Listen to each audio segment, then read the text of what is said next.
So you don't get to see that this morning, but I am in Waco, Texas, right? Good old Waco, Texas, 100 plus degrees out there today. So that's where I'm coming from you this morning. Hope everyone is doing great. I know we have folks coming from all around the world. So we'll just give everyone a couple of minutes to join us and see how everyone is doing today.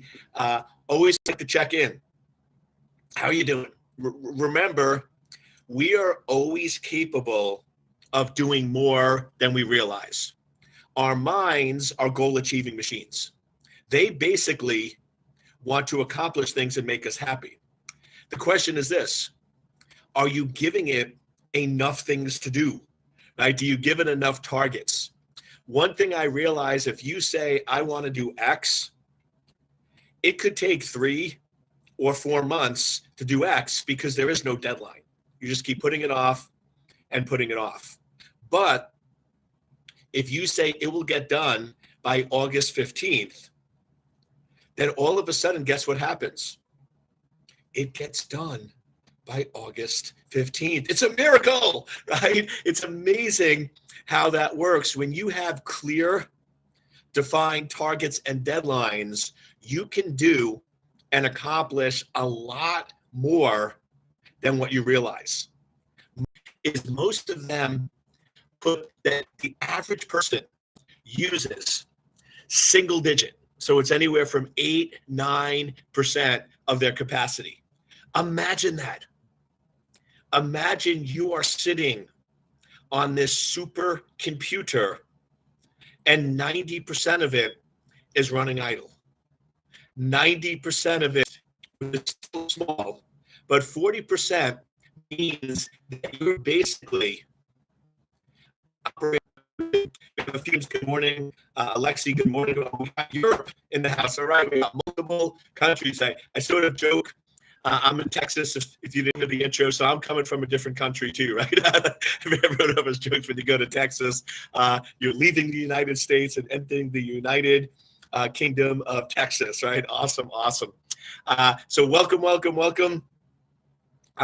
We have Atlanta world-class engineer. Excellent. We have everyone joining us now. I don't know if there was a connection issue or not. I was getting a little concerned because it was like 9:32 and 9:33 and nobody was joining, and now we're seeing everybody start to pop in. The one thing I want to start off with, and once again, this is all about answering your questions. So please type in questions. That's my primary purpose of this. I get to speak all the time on doing my weekly podcast. So this is definitely all about you. But until the questions come in, one thing that has come up a lot, it's funny how there's these patterns that emerge where when I start getting interview requests or doing my coaching calls that I do with my clients, there's sort of these patterns where I seem to get the same question over and over again. And the one that has come up a lot in the last week is, what should a CISO do when they're brand new to a company? Like, what are the first 60 or 90 days, the life of a CISO? So you get hired at a company, you show up, you're their chief information security officer, brand new to the company. Now, maybe it's a brand new position to the company. Maybe it's your first time being a CISO, but you just got hired and you're the brand new CISO at that organization. What do you do? Now, the problem is what seems to be the intuitive or common sense approach actually is one of the worst things you can do. What do most people think if they just got hired as a CISO and they show up on day one and they're eager and excited to prove themselves and prove to the company that they're the right hire? The intuitive thing that everyone wants to do is what? Change a lot of things. Right? They want to come in and they want to do this and take out, right? And change and modify. That's about the worst thing you could do. Remember, the organization has been running and functioning without you.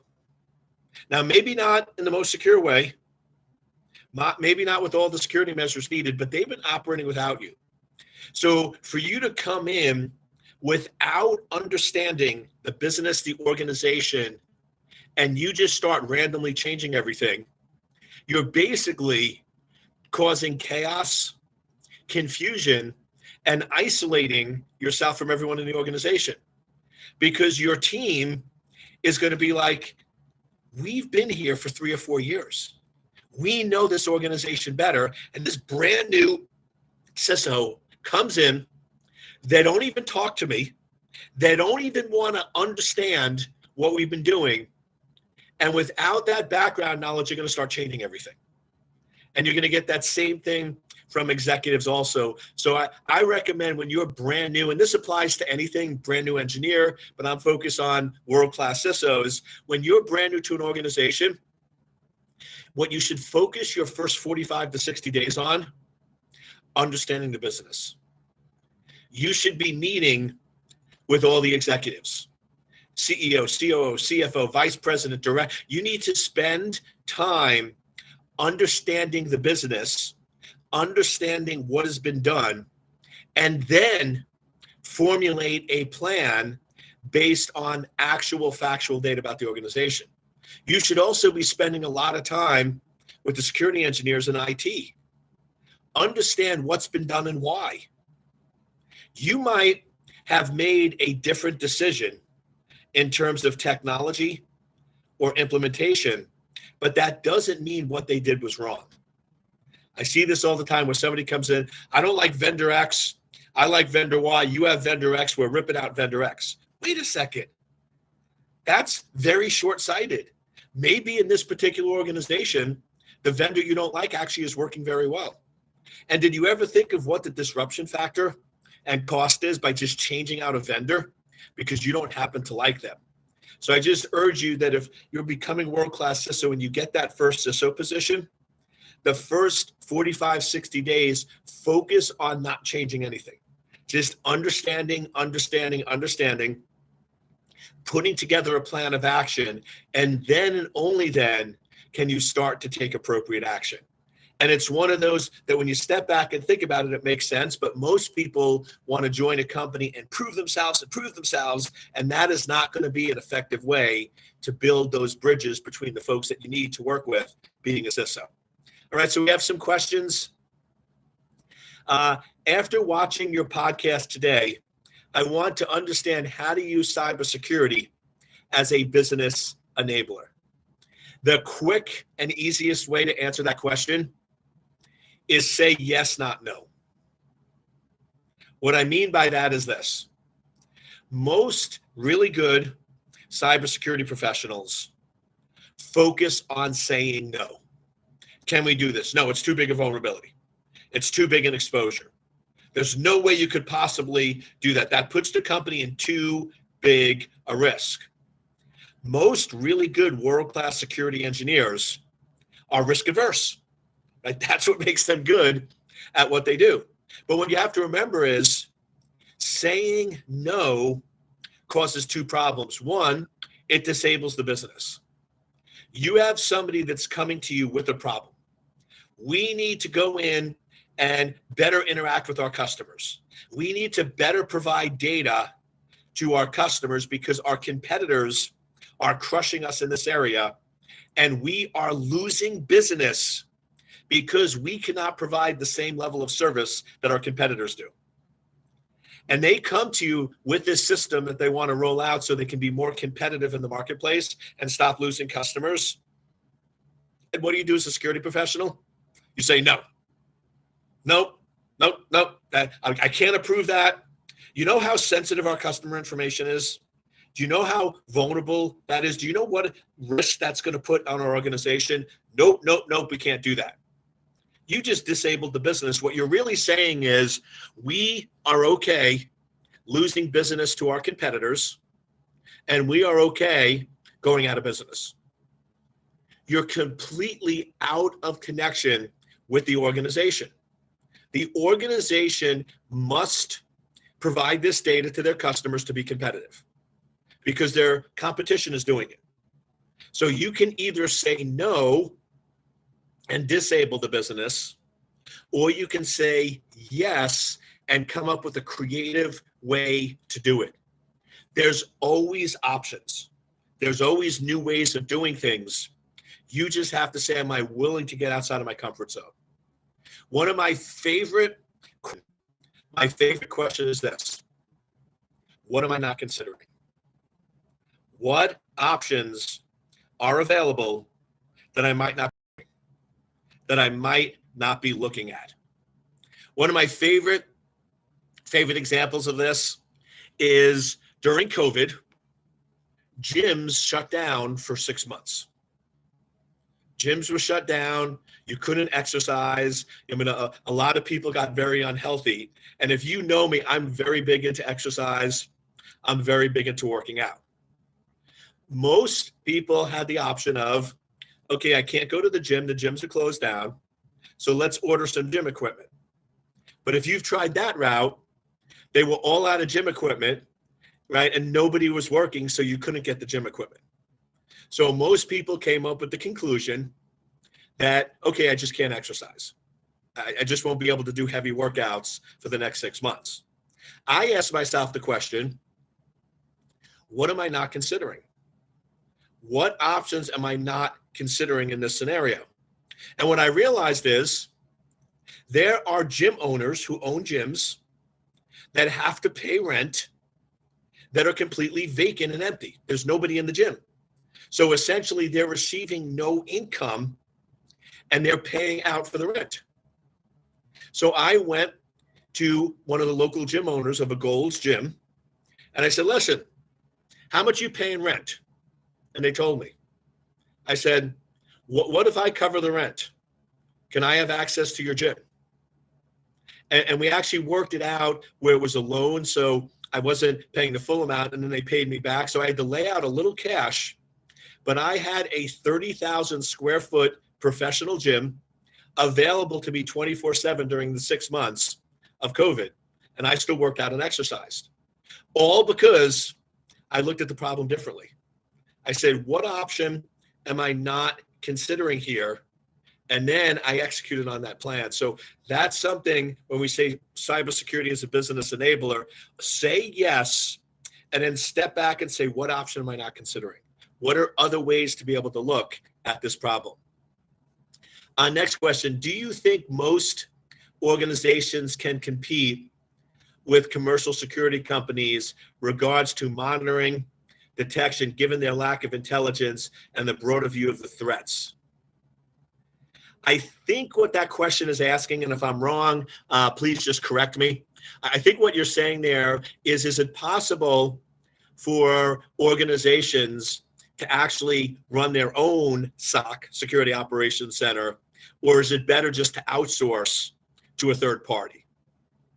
In most cases, because of the cost vectors and the amount of equipment needed to set it up, honestly, it's more cost effective from small and medium-sized companies to actually outsource the SOC. It just doesn't make sense to spend that time, energy, and effort in building their own SOC when you can just outsource it to a third party. The other thing today is finding qualified people is really hard. It's really, really difficult. So if you have a company that's really good at monitoring and detection and you can outsource to them, why not give them the chance instead of trying to hire and manage that internally? Next question, how would you make changes when you really don't know what the business does when you just got there? Exactly. I think you're confirming what I said. Yes, you need to understand the business before you make changes, but you'd be shocked of how many people come into an organization and say, I got this. This is how you do security. I've done it this way at my previous 3 companies, and this is how we're going to do it here. And they just try to bulldoze and make changes without really understanding the business, how it works or how it operates. So yes, you're absolutely correct. You need to understand before you change. And this is just good life advice. You know how many people, when they go into a discussion, a negotiation, or a meeting with somebody, or an argument with a family member, and what do they want to do? They don't want to listen. They don't want to understand. They just want to be heard. I just want you to listen to what I'm saying. Well, why aren't you listening to what the other person's saying? Right? Step back and get a clear perspective on what's happening. Also, how can we sit in board meetings with the executives being brand new employees? What are the ways to make the best impact? Listen, listen, listen. Remember, most people, when I say what is communication, what is effective communication, most people focus on speaking, saying what you need to say, and helping people understand what you are trying to do. But also listening is part of communication. Listening is a very critical part. I always joke, there's a reason why humans have 2 ears and 1 mouth. Maybe we need to use the ears more than we use the mouth, right? So just pay attention. Are you listening more than you speak? Are you listening more than you talk?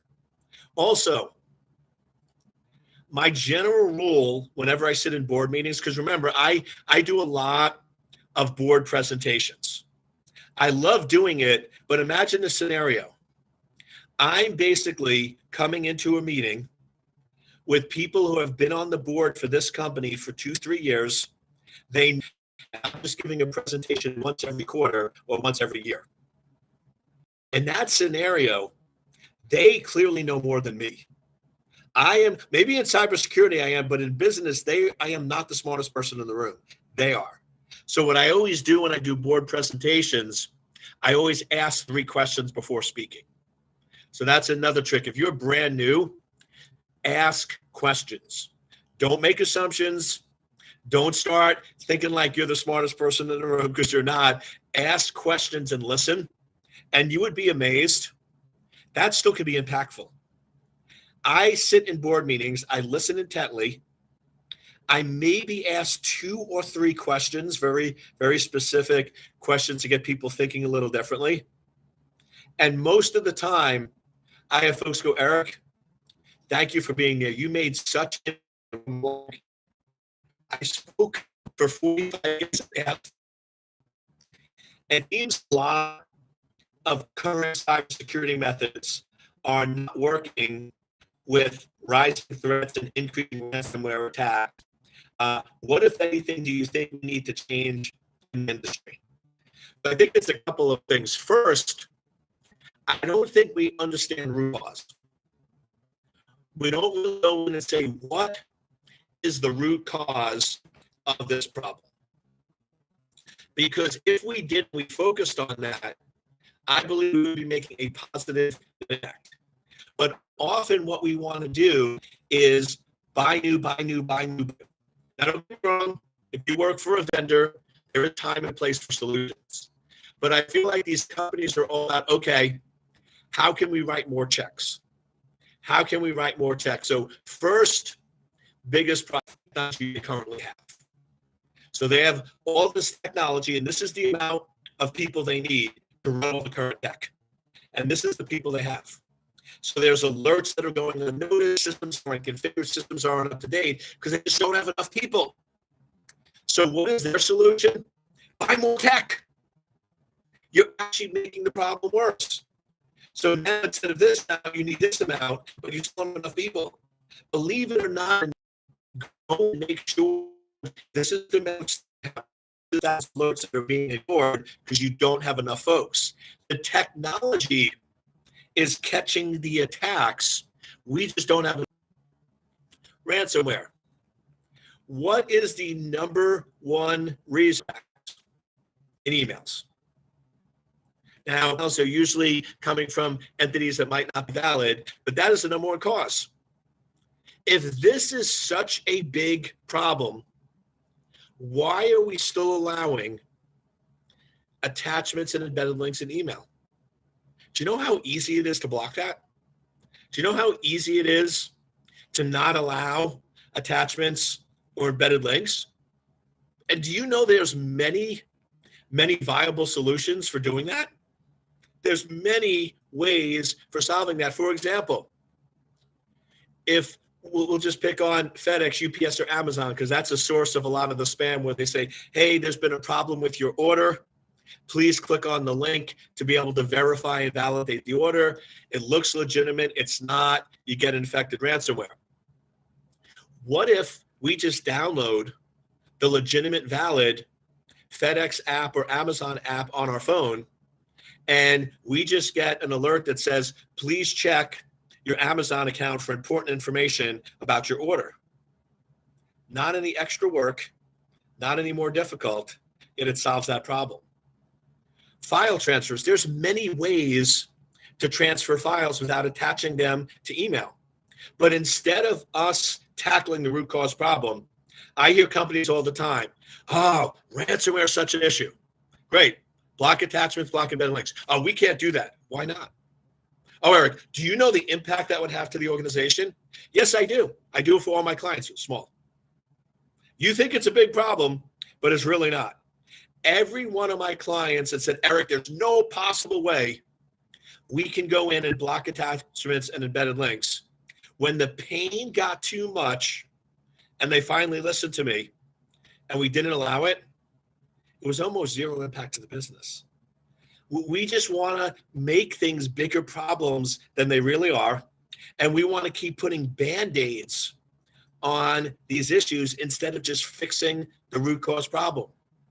Just imagine in your organization or any organization, if you actually blocked attachments and embedded links, ransomware goes away, or most of it. Let's just say 90% of ransomware goes away in that scenario.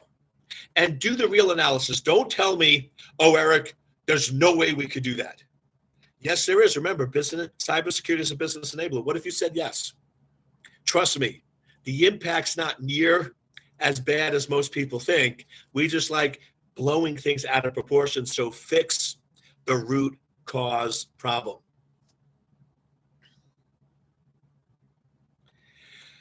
So it looks like we got one more question. How to deal with board executives who don't like change? Ask a lot of questions. Remember, when the pain gets high enough, people all of a sudden embrace change. The reason why people don't like change is, let's just get real fundamental here. They think what they're doing is correct and that doing something different will be more painful. That's really the fundamental reason. So if you understand the psychological side of why people don't like change, because they're comfortable with what they're doing, they think it's right, and they believe that doing something different would be much more painful to them. So what you need to do is basically understand that component and then strategically shine light on the real problem and create so much pain that they have no choice but to change. Now, I'm not saying you threaten them, but I'm not saying you make up information or you lie or anything like that. But what I'm saying is, if you can understand why they don't want to change, and you can shine enough light that, hey, what you're doing is so painful, and that what I'm proposing is less painful, and shine enough light in that area, then all of a sudden, everything starts to shift and everything changes. So I know a few questions just popped in, but we're at the top of the hour, so I'm actually gonna break us here. But please join me next week for those great questions that came in. Just make sure you come early, 9:30 East Coast next Thursday, and we'll jump right into those questions. I hope you enjoyed this Q&A. I hope you enjoy the Life of a CISO podcast. Have an amazing week, and I'll see you all next week.